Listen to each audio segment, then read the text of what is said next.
میرے نبی پاک صلی اللہ تعالیٰ علیہ وآلہ وسلم ارشاد فرماتے ہیں، رب جب کسی قوم سے محبت کرتا ہے تو انہیں آزمائش میں مبتلا کر دیتا ہے۔ پھر فرمایا اگر وہ اس پر صبر کریں، اللہ کی قضا پہ راضی رہیں تو پھر اللہ بھی ان سے راضی ہو جاتا ہے، اور اگر وہ ناراضگی کا اظہار کریں کہ یہ مصیبت کیوں آئی تو پھر اللہ بھی ناراض ہو جاتا ہے۔ اللہ تبارک و تعالیٰ ضرور آزمائے گا، خیر کے ساتھ بھی اور پریشانی کے ساتھ بھی۔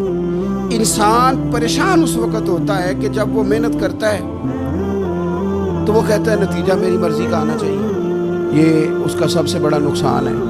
آپ رزلٹ کبھی اپنی مرضی کا نہ مانگیں، یہ دعویٰ ہی ٹھیک نہیں۔ بہت سارے لوگوں کو جانتا ہوں جو کہتے ہیں میں بندہ بھی ٹھیک ہوں بھی دیانتدار، محنت بھی بڑی کرتا ہوں، توجہ بھی میری پوری ہے، پر پھر بھی معاملہ صحیح کیوں نہیں ہوتے؟ تو میں کہتا ہوں پہلی باتیں ساری ٹھیک تھی، آخری والی غلط ہے۔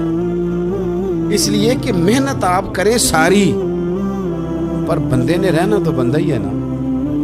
ساری محنت کر کے آپ کبھی اس نقطے کو سمجھ جائیں نا کہ 950 سال نبیوں نے تبلیغ کی، ہزار سال انبیاء نے تبلیغ کی، انبیاء نے، رب کے تربیت یافتہ لوگوں نے تبلیغ کی، 2 لوگوں نے کلمہ پڑھا، 4 لوگوں نے کلمہ پڑھا، لیکن میں آپ کو دیانتداری سے بتاتا ہوں کہ وہ کامیاب ہو کے گئے دنیا سے۔ انبیاء کامیاب ہوئے، کیوں؟ اس لیے کہ رب نے انہیں کہا تھا جا کے پیغام دینا ہے، یہ نہیں کہا تھا کہ بندوں کا بدلنا بھی ضروری ہے۔ ہمارے بچے پتہ کیا کرتے ہیں؟ وہ فٹافٹ نہ پریشان ہو جاتے ہیں۔ نبیوں کے ذمہ تبلیغ کرنا ہے، یہ ان کا ذمہ نہیں کہ لوگ ضروری کلمہ پڑھیں۔ ہدایت تو رب کریم کے دستے قدرت میں۔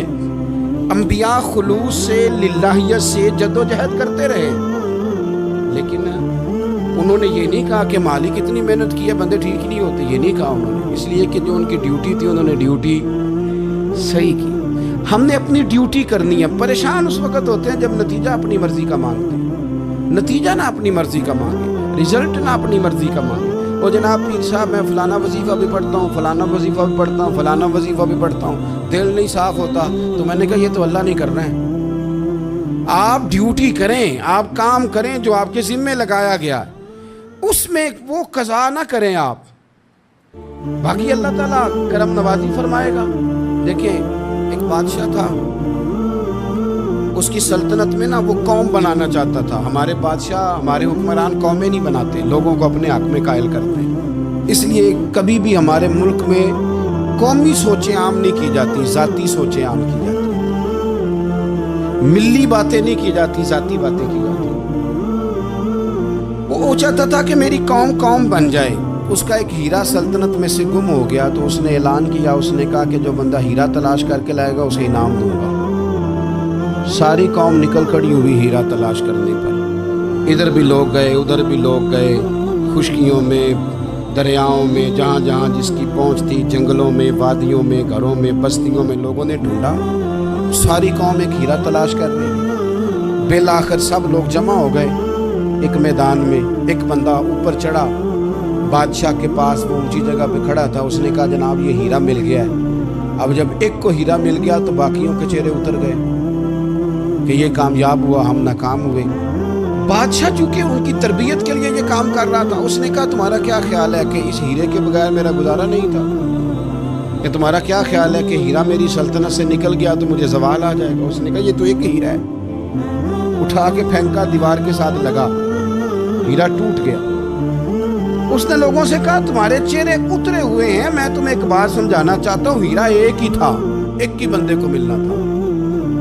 میں نے انعام کا اعلان تو یہ کیا تھا نا کہ جو ہیرا ڈھونڈ کے لائے گا اسے انعام دوں گا، لیکن اب میں تمہیں بتاتا ہوں کہ میں تم سب کو انعام دوں گا، اس لیے کہ ہیرا ایک تھا، ملنا ایک کو ہی تھا، سب کو مل سکتا نہیں، لیکن انعام اس لیے سب کو دوں گا کہ ہیرا ڈھونڈنے پر انعام نہیں دے رہا، میں کوشش کرنے پہ انعام دے رہا ہوں کہ تم نے کوشش تو کی، تم نکلے تو صحیح، جدوجہد تو کی۔ کچھ لوگ کہتے ہیں کہ ہمیں ہیرا مل بھی جائے، اور خدا کے بندے ہیرا ایک ہے، ہیرا ملنا کمال نہیں، محنت کرنا کمال ہے۔ چیف آف آرمی سٹاف 2 نہیں ہو سکتے، ایک ہی ہوگا، لیکن اب کو بندہ کہ میں نے پڑھنا ہی نہیں، بھرتی نہیں ہونا، فوج پہ جانا ہی نہیں، تو یہ بات اس کی غلط ہے۔ اس لیے کہ سیٹ ایک ہے، بیٹھنا ایک بندے نہیں ہے. تو نے محنت کی کہ نہیں کی، جدوجہد کی کہ نہیں؟ اصل کام یہ ہے کہ ہم نا تیار نہیں ہوتے. اللہ فرماتے ہیں میں نے آزمانا ہے، میں نے آزمانا ہے. تم نے سفر جاری رکھنا ہے، لیکن یہ ضرور یاد رکھنا کہ وَإِلَيْنَا تُرْجَعُونَ، لوٹ کے تمہیں میرے پاس ہی آنا ہے.